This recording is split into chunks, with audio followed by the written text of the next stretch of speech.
জেলায় জাতির জনক বঙ্গবন্ধু শেখ মুজিবুর রহমানের ভাস্কর্য ভাঙচুরের প্রতিবাদে সমাবেশের আয়োজন করেছে চট্টগ্রাম মহানগর শেখ রাসেল জাতীয় শিশু কিশোর পরিষদ।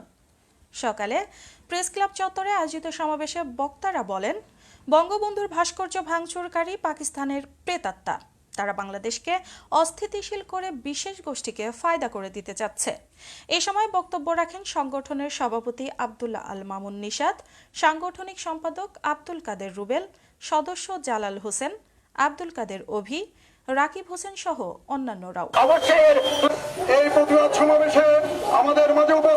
এদিকে বঙ্গবন্ধুর ভাস্কর্য ভাঙার প্রতিবাদে জঙ্গিবাদ ও মৌলবাদের বিরুদ্ধে মিরসরাই উপজেলা ছাত্রলীগের উদ্যোগে বিক্ষোভ মিছিল অনুষ্ঠিত হয়েছে। মিরসরাই উপজেলা ছাত্রলীগের আহ্বায়ক মাসুদ করিম রানার নেতৃত্বে মিছিলটি পৌর সদরের ঢাকা চট্টগ্রাম মহাসড়ক প্রদক্ষিণ শেষে সংক্ষিপ্ত সমাবেশে মিলিত হয়। এ সময় বক্তারা অবমাননাকারীদেরকে দৃষ্টান্তমূলক শাস্তির দাবি জানান।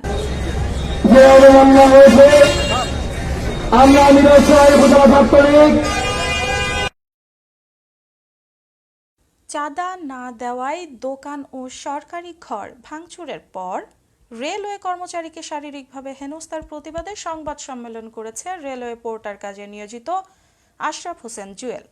চট্টগ্রাম প্রেস ক্লাবে অনুষ্ঠিত সংবাদ সম্মেলনে তিনি বলেন, ঝাউতলা রেলওয়ে কলোনিতে অনৈতিক কর্মকাণ্ডের আখড়ায় পরিণত হয়েছে, যার মূল নেপথ্যে রয়েছে রাজনৈতিক সাইনবোর্ডধারী কিছু উশৃঙ্খল যুবক। ঝাউতলা এলাকাকে মাদকমুক্ত করার জন্য প্রধানমন্ত্রীর কাছে দাবি জানানো হয়। এ সময় উপস্থিত ছিলেন আফজাল হোসেন ও হামিদা বেগম সহ অন্যান্যরাও।